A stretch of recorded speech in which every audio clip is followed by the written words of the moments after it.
En el año 1954, imágenes como estas eran comunes.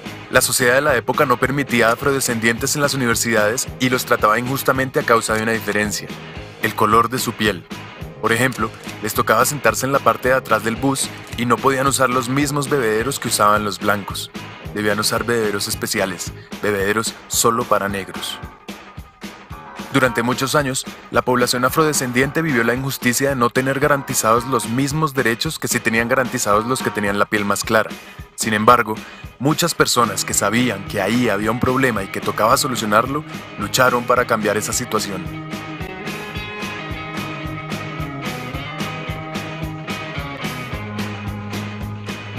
Después de algún tiempo y muchas luchas, en 1964 se aprobó el Civil Rights Act, un papel que dice que sí, los afrodescendientes sí tienen los mismos derechos que los blancos y no debe existir ninguna clase de discriminación en su contra. Aunque con que ese papel existiera y estuviera en el Congreso no se iba a arreglar todo de la noche a la mañana. Una ley es un papel, y para que llegue a la realidad hace falta mucho más trabajo.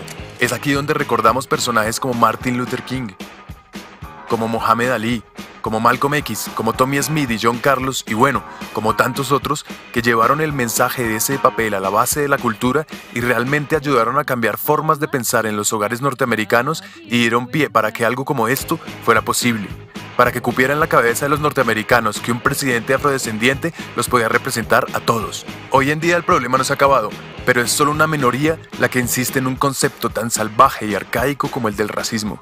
Ahora, vean esto. Para el principio del siglo XX, un legado histórico que trataba a las personas con discapacidad como fenómenos, como retardados o como incapaces, había logrado que la discapacidad fuese considerada por la mayoría de las personas como una maldición o como un castigo divino.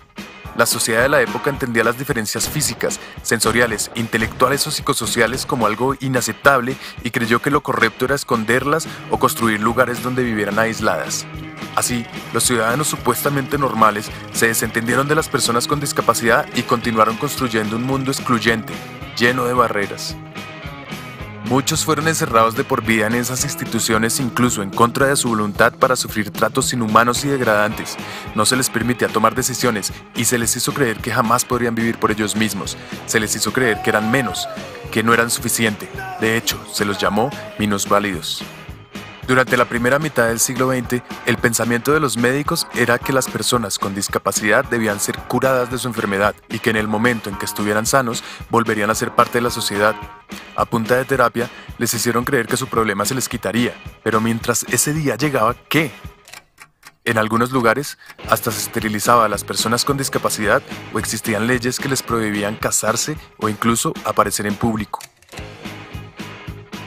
La marca de la discapacidad se creó utilizando los mismos colores que los de un hospital y se pregonó con orgullo el nuevo y maravilloso concepto de la integración, pero en vez de incluirlos realmente, se los integró solo en una parte de la sociedad y así se inició una nueva forma de segregación, mientras que las personas con las discapacidades más complejas seguían presas en instituciones cada vez más inhumanas. Durante la segunda mitad del siglo, ya se tenía claro que eso era un problema y cogió fuerza un movimiento que buscó acabar con esa opresión. Inspirados en otros movimientos de derecho civil, las personas con discapacidad empezaron a manifestarse demandando sus derechos. Activistas lucharon por lograr avances en accesibilidad a los sistemas de transporte masivo, a los sitios públicos, a la información, a la salud, a la educación, al empleo, es decir, a las cosas básicas que cualquier persona tiene derecho.